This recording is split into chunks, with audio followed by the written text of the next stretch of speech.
মেহেরপুরে ঘরে ঘরে ছড়িয়ে পড়েছে মৌসুমী জ্বর। আক্রান্তদের মধ্যে শিশু ও বৃদ্ধের সংখ্যা বেশি। হাসপাতালে শয্যা সংকটের পাশাপাশি ওষুধের অভাবও দেখা দিয়েছে। রোগীর চাপ সামাল দিতে হিমশিম খাচ্ছেন চিকিৎসক নার্সরা।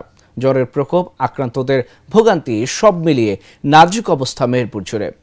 মেহেরপুর থেকে রাব্বি আহমেদের পাঠানো তথ্যচিত্রে ডেস্ক রিপোর্ট। মেহেরপুরে ঘরে ঘরে ছড়িয়ে পড়েছে মৌসুমী জ্বর। আক্রান্তদের মধ্যে শিশু ও বৃদ্ধই বেশি। মেহেরপুর জেনারেল হাসপাতাল, গাংনী ও মুজিবনগর উপজেলা স্বাস্থ্য কমপ্লেক্সে রোগীর চাপ বেড়ে যাওয়ায় হিমশিম খাচ্ছেন চিকিৎসক নার্সরা। জ্বরের রোগী হঠাৎ বৃদ্ধি পাওয়ায় দেখা দিয়েছে ওষুধ সংকটও। হাসপাতালে শয্যা সংকট দেখা দেওয়ায় অনেকেই মেঝেতে শুয়ে চিকিৎসা নিতে বাধ্য হচ্ছেন। আমার বাচ্চা দেখাতে হসপিটালে, সরকারি হসপিটালে বাচ্চার অসুস্থ জ্বর কালকে বেরিয়েছে, ছোটো ছোটো কিছু একটা বেরিয়েছে, বানানোর পরে ডাক্তারকে দেখাবো, জরুরিকে দেখানোর জন্য এসেছি। এখানে আজ আমার আব্বু, আমার চাচা, আমি 4-5 দিন ভর্তি আসছি এখানে আমরা নাপা ছাড়া কোনো বড়ি পাইনি। আর ট্রিটমেন্ট বলতে কোনো কিছু নেই। সকালে একজন এসেছিল, সে যে ওষুধ বা লিখে দিয়ে গেল, সেটা আমরা এখনো কোনো কিছু পাইনি। আমার 4-5 দিন জ্বর, কাল হাসপাতালে ভর্তি হয়েছি। ওষুধপাতি সবই আমাদের কেনা লাগছে, শুধু প্যারাসিটামলটা দিচ্ছে। ওই যে আমার মেয়ের জ্বর আসছে আর পেট লাগছে কালকে রাতের থেকে, এই সমস্যার জন্য আমরা এখানে আইছি। বাচ্চা অসুস্থ, এই জন্য আমি এখানে আসছি। বাচ্চার ঠান্ডা, কাশি, জ্বর, ব্লাডেও একটি ইনফেকশন আছে, এজন্য এখানে ভর্তি আছি।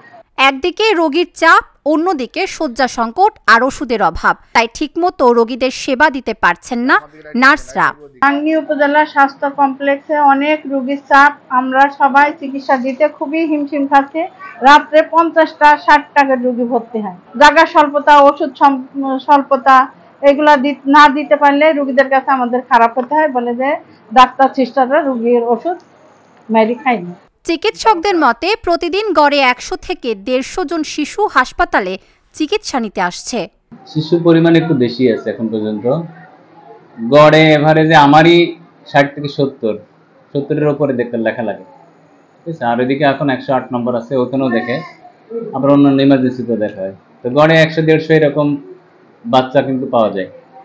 আর সবচেয়ে বেশি এখন ঠান্ডা, কাশি, জ্বর, এবং জ্বরটা সবচেয়ে বেশি। এবং জ্বর হওয়ার 2-3 দিন পরে দেখা যাচ্ছে গায়ে অনেকগুলো র্যাশ বেরোচ্ছে আর কি।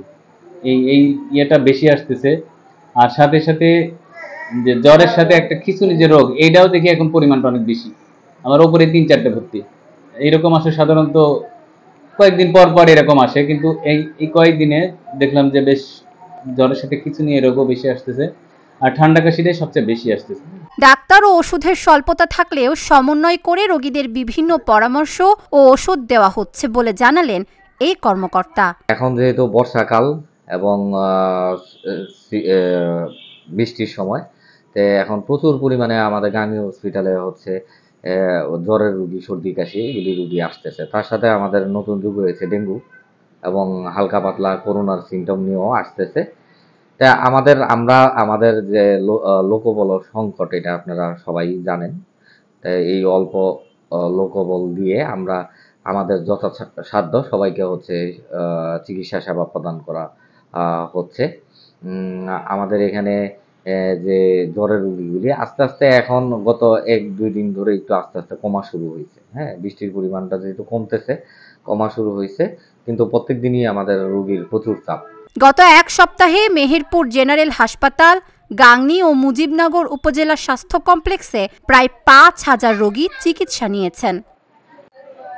Dhaka journal, news desk.